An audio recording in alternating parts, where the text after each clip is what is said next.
All right, I was thinking of a zany project that uses all 7 elements of art. I think this will do it here. If you would like to sing along and review our song, The 7 Elements of Art, that's on another video that I did on YouTube a while back. So let's review our 7 elements and find them in our picture today. First, we have color. No question, it's just full of color. Line, we have all kinds of line, thick and thin, jaggedy and zigzaggedy and swirly. We have shape within our mountains, within our tree and our rocks. We have texture, right? We can see the prickly grass and the bumpy stones down here. Value, right? We have light to dark in our greens in the tree. And form, right? We have cloud formations and tree formations and our rocks. And then we have space, right? Our space, we have the foreground here showing the rocks and the grass, which are very big in proportion to, in the middle ground and background, the tree and the hills. So we're going to draw this today. So your supplies would be a piece of paper. I just did this right in my sketchbook. You can do it in yours. You'll need a ruler, whatever you have, a pencil and eraser, and whatever markers you happen to have.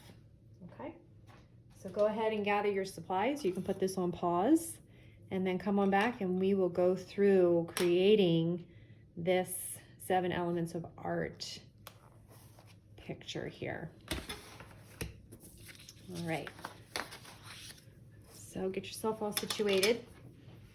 Hopefully I have a pencil that is dark enough that you can see. So we're going to start by finding the middle of our picture, of our page here. So if this is about the middle, all right, I'm going to scoot down a little bit to maybe a third beyond the middle, right about there, right? So this might be the middle, and then I'm coming down some more. And this is going to be our line that we're going to do here to try to sort of divide our paper. We're going to start with the middle ground, and then we'll work our way on each side of it, all right? So you're just going to make a curvy line, all right, from one end to the other end of your paper.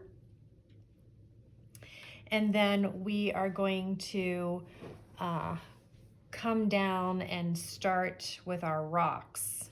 Okay, so you're making jaggedy kind of formations of rocks, different sizes and elevations.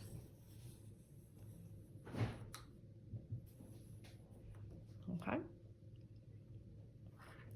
And then a little bit above that, we're going to do the grass, which kind of has like a fire feel to it. Okay.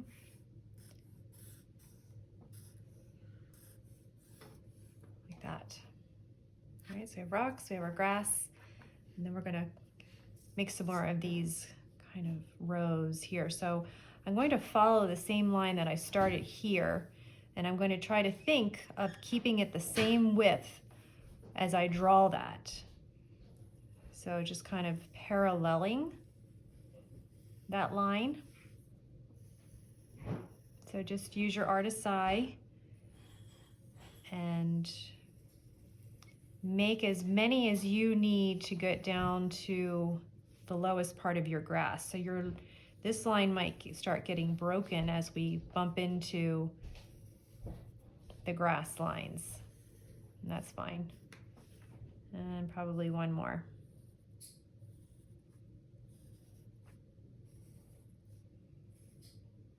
Okay.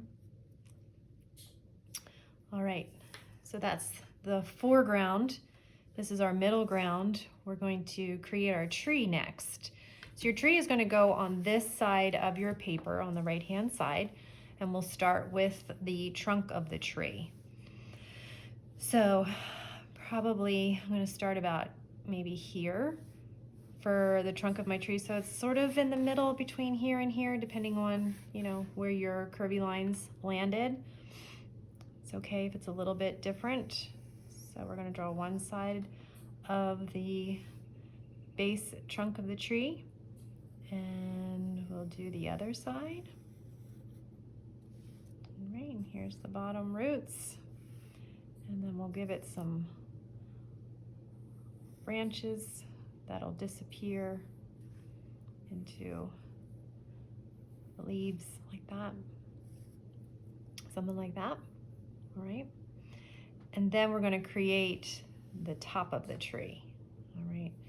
So think tree, right? The edges are usually soft. Okay, something like that. All right, and this tree is gonna sit on a hill.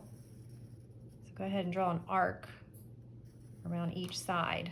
Now, if I'm going too fast and you need more time, you can always pause the video, remember? Okay. So now we're gonna draw another hill, kind of shallow, that comes up over here. And then we'll draw the water behind the tree. So just draw a straight line from wherever the top of your hill is here, okay? All right, now we'll draw an overlapping hill behind the tree, and it'll come down on this side. And then we're gonna have another overlapping hill over here, like that. Okay, so you can see it's all kind of disappearing off the edges of the page. And now we're gonna draw the sun. So give me the top of the sun right there. All right, and we'll have a cloud at the top, sort of on this left-hand side, to balance off this part of the page. So we'll do just a fluffy cloud hanging out over here, okay? All right, so you can pause the video and catch up and come back and bring with you your black Sharpie marker, and we're gonna outline everything that we've done to this point in the black marker, okay? So go ahead and start. If you don't exactly hit your pencil where it was here, no problem, because we'll just erase that.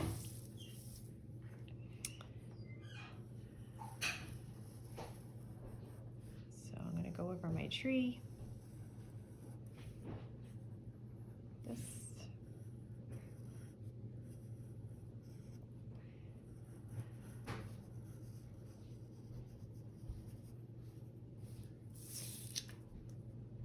So this will probably take you more than just one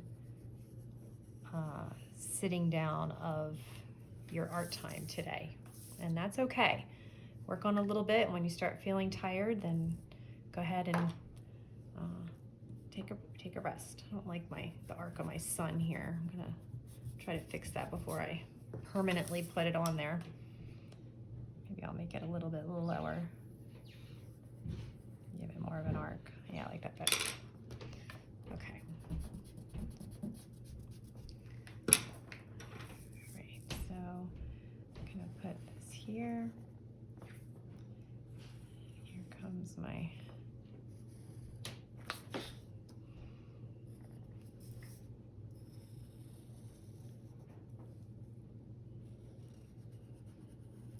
now all these textures and patterns, these are just some ideas. They are certainly not every idea of line. And if you want to change yours, you feel free to do that. Or you can do this project and get the feel of how to work within all of these spaces and then do something else on your own. Sort of like a spin-off of this. Now I know sometimes we're just kind of doodling and sketching, and we make fun lines with our pencil, just kind of doodling and going along with it. And then other times we want to take care of how we put things together. so that it's neat and has some distinct formation to it.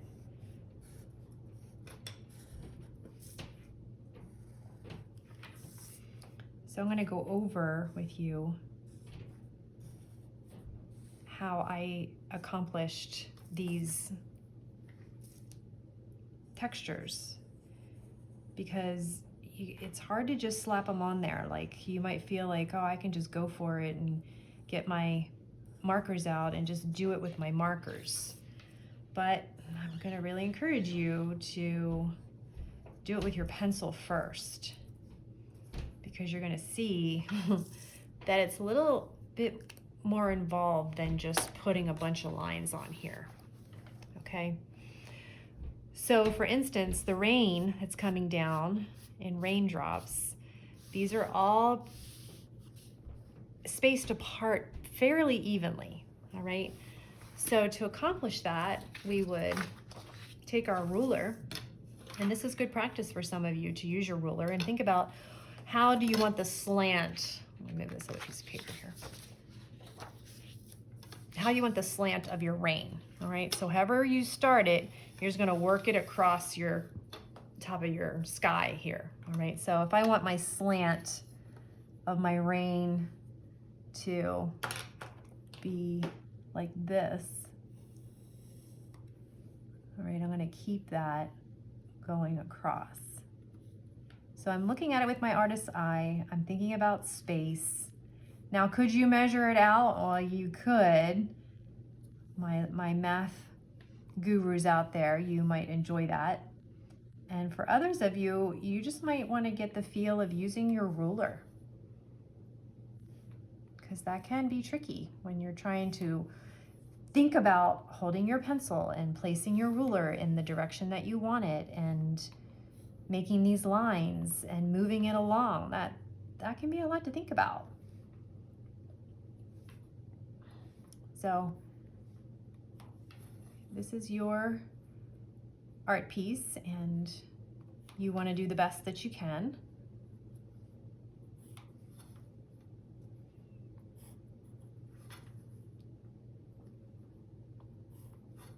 I'm going to come back over here and finish this side.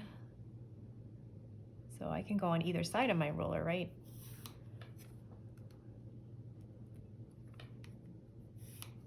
Okay, so there's my rain. Now my raindrops, water falling from the sky, gravity is pulling it down. So it kind of has this teardrop shape to it, like that, all right? So what I was doing was I was just kind of like making a chain reaction to my teardrop water molecules along like this, right? So that's a close-up of what goes on each line here, all right? So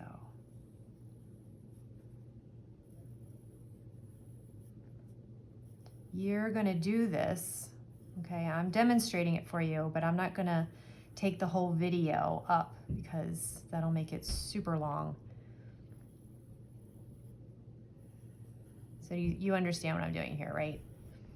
So when you come to an overlapping, you just sort of make it disappear behind the thing that's in front of it,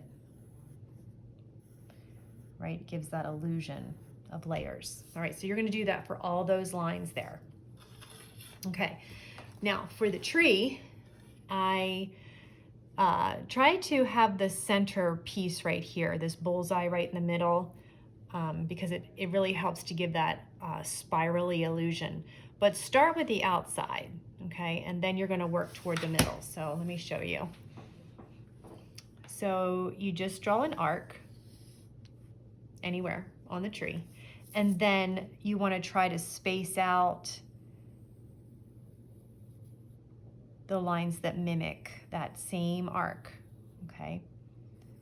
So they just keep going further and further in, like this, until you reach the edge, all right? Now, I'm gonna have this one kind of fade into that one, Okay.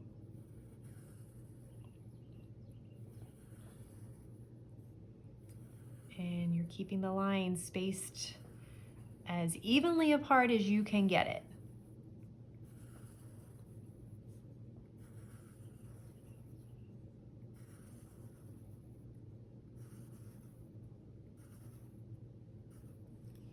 All right, I'm going to do one more over here. Let's see.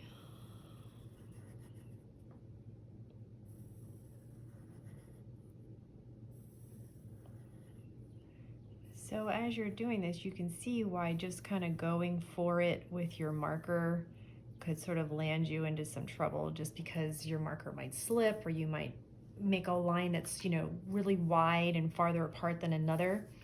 All right, so here I'm going to go from the inside out. So here's my bullseye, and now I'm going to draw circles, concentric circles this way. Now you can kind of either fade into the bark or let the bark kind of come through. Either way, you decide. Okay, and then when you have these little spaces here, you just sort of fill them in.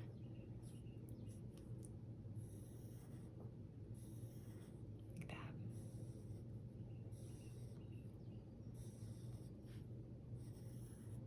Okay, and then I'm gonna finish off, and I'm gonna start on the end and fill in this over here.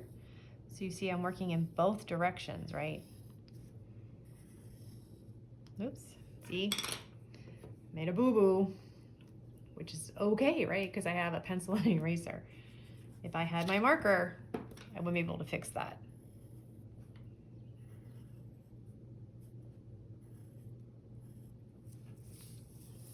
And I'll do one and finish the tree.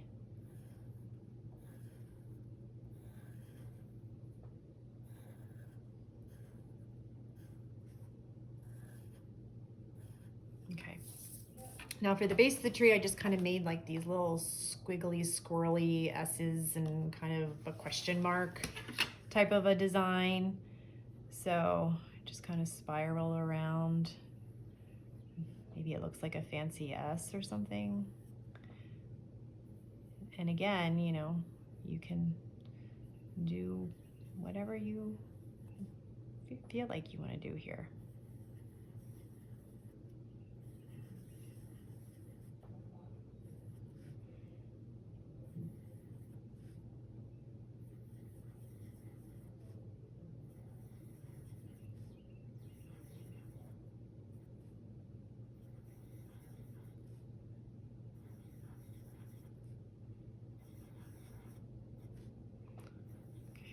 Something like that. All right, now, this is kind of fun. So where the sun is, I wrote the word sun, right? You can make texture and pattern by using letters as well, right? If you wanted to write the word hill over here, you could do hill, hill, hill, or grass, grass, grass, or rock, rock, rock. So following the arc of the sun, you just write your letters out. In this case, I'm using all capital letters. And then when you go back over at marker, you can choose your colors. And if you come to the end and you still have space, just go ahead and make the next letter of the word. So you're just following along the line of your arc. Okay, remember you can turn your paper, right? You don't have to bend your wrist in all kind of wacky ways.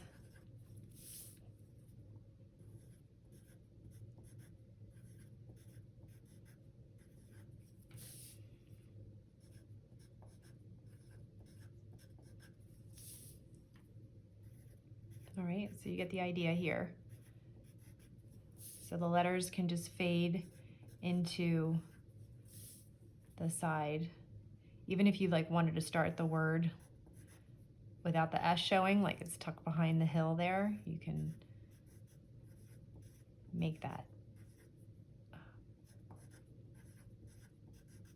artistic decision as well.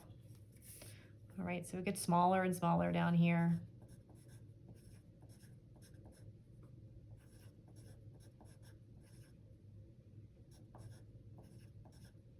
Okay. All right. Now for the background of this tree, I just did zigzags. Okay, zigzags, you know how to do that. And I come over here and I keep going. Right. So I just follow that same pattern that I started right over top of it. Okay, thinking about my form and space the whole time.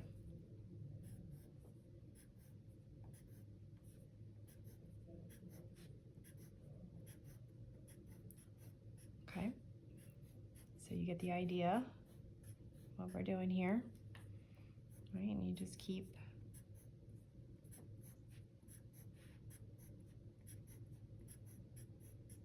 all the way across.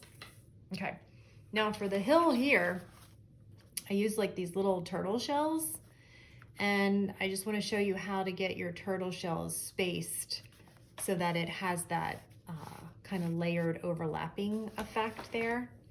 So I start at the bottom and I make my arc, and then it's like leapfrog, like you start on the top of whatever the arc is to start your next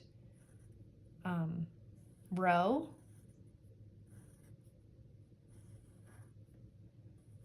So as it gets, so I'm in the middle here and I'm jumping from one to the next as I build it, right? So here I'm jumping. I need to finish that guy like that. Okay, so do you see how it's kind of like that fish scale effect?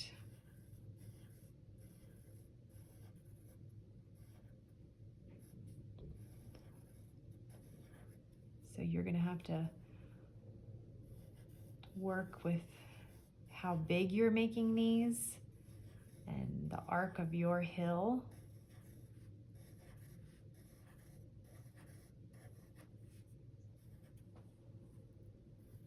Okay. So you start in the middle and you just kind of hop onto the middle of the guy beneath. All right. See how I'm doing that? So this is good pattern if you're making fish scales or like a reptile. Even feathers can be layered like this. All right.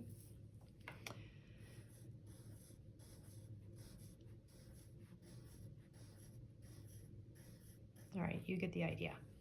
All right, so for the water, I'm just gonna kind of use my pencil and make dots like waves.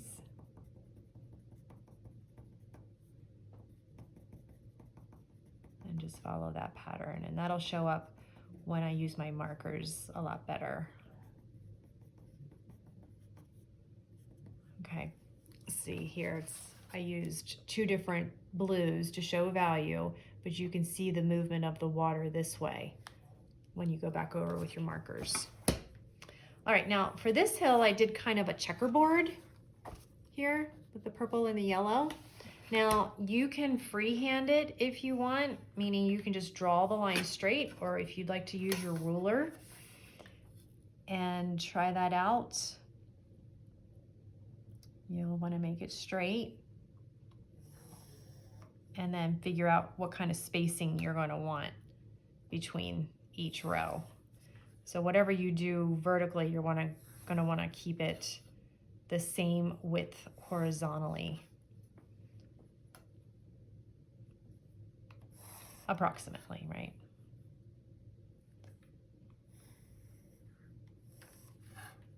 Okay, so I'm going to come this way and try to keep the same width as I did going across. I'm gonna try to keep that this way. All right, have you made a checkerboard like this before? Because this is good practice for your mobile dexterity and using your hand and the pencil and the ruler and getting the paper not to shift on you. Like that's a lot of things right there. And if you need help, then ask your big brother or sister or your mom or dad or somebody who is available to give you some help. So then I just did an every other square circle. Okay, just like you were playing a game. And if it kind of fades away, then you only do part of that shape. If you only have a little bit of space, I'm only going to draw a little bit of my circle there. Does that make sense? Okay, so you're doing every other row is the opposite as well.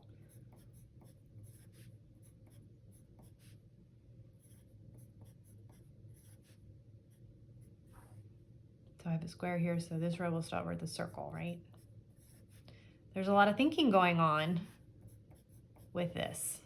So this is another reason why using your pencil at this point is a better idea. And maybe you'll do the pencil part and take a break and come back and then start filling it in with your colors.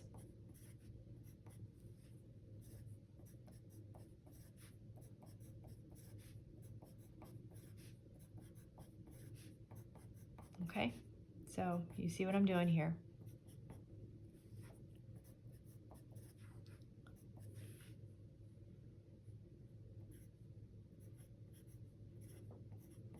Okay, now for this hill under the tree, I did kind of either like the shape of a cursive E or an L.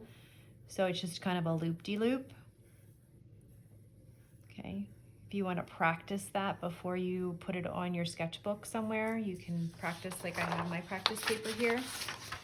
All right, so I'm gonna follow the arc of this hill. Like this hill, I didn't follow the arc, did I? But this hill, I am gonna follow the arc.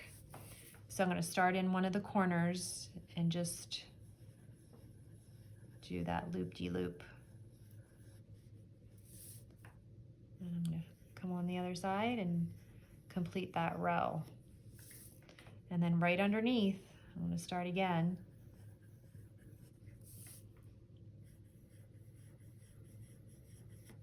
Okay? You get the idea. And I'm kind of going fast so that I can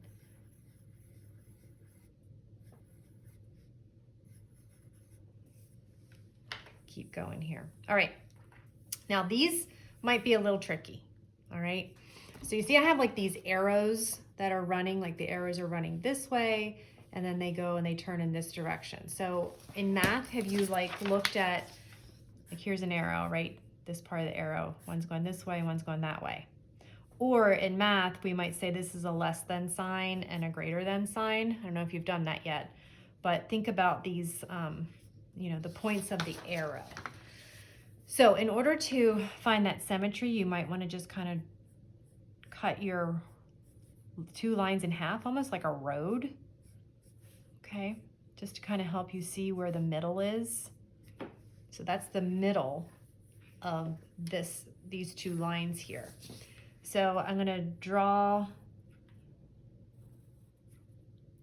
going in this direction first. So I go to the center line.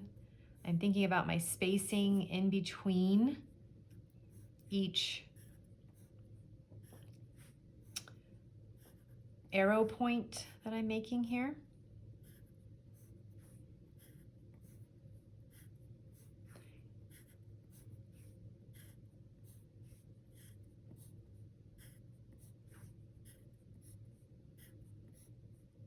All right, and then on this, the next row, I'm gonna go the other way. So I'm gonna slice this in the middle again. Just gonna use like a little dotted line to help me have a reference. Now, the arrow is gonna go in the other direction, okay? So if you can line up your points from like right here where I left off and then go that way. I might need to sneak one in there. So these lines are sort of lining up like a zigzag, jaggedy lightning bolt kind of.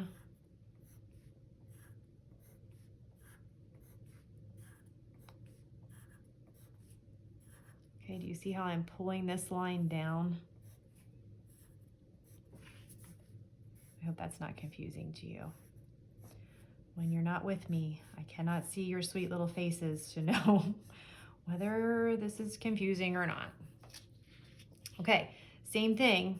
I'm gonna slice this down the middle, and then the zigzags are gonna go in that direction. So every other line, it switches directions depending on how many lines you have. You might have more lines than me, all right? And that's fine. You're just gonna continue the pattern.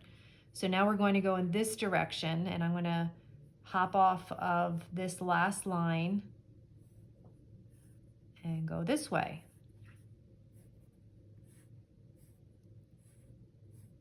All right, do you see what I'm doing? I know you can do this, and I wish I was available to help you,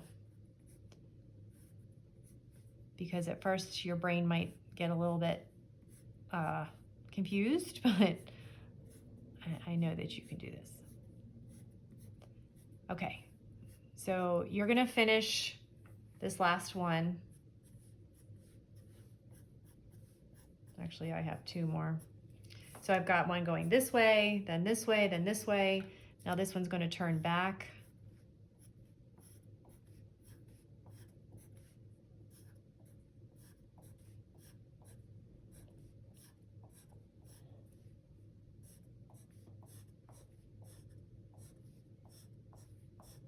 And then I have like this little piecey part down here that might show something, might not.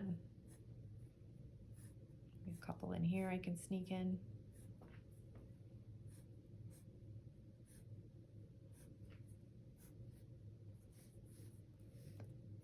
Okay, oops. All right, now for the grass, I'm just going to mimic the line that I started. All right, so I'm just gonna kind of follow what I began here. And if I bump into my rocks, then that line can just sort of die into the rock, and I'll pick it up right next to the next section. All right, and I'm gonna do another one until I don't have space for any more lines.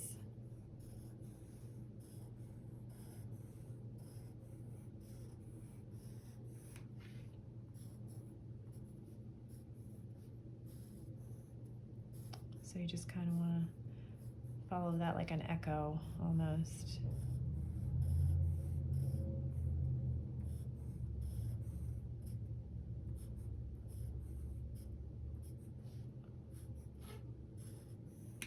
And again, you're just going to have a little bit of variation than mine because of how big you drew your stuff and your spacing, and that's fine.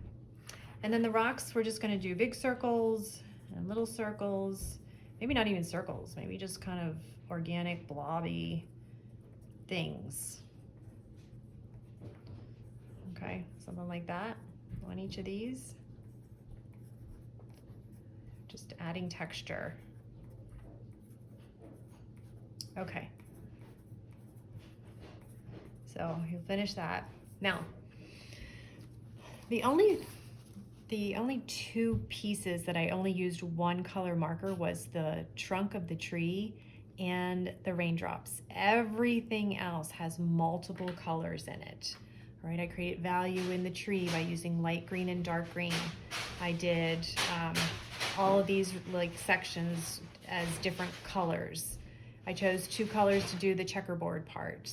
And the sun, I had 3 different colors. I had like an orange and a peach and a yellow. So you're just going to go ahead and find whatever colors you want to work with, and you're going to not decorate it, you're going to color in your piece here. And then once you're finished, you'll go back with your eraser and erase any pencil marks that happen to peek through, okay? So you just go back and clean that up with that, all right? So I hope you enjoy your project here, and take a picture of it and show it to me. And if you have any questions, please contact me or leave a question at the bottom of the YouTube video, and it notifies me and I'll get back to you, okay? All right, you guys have a great day.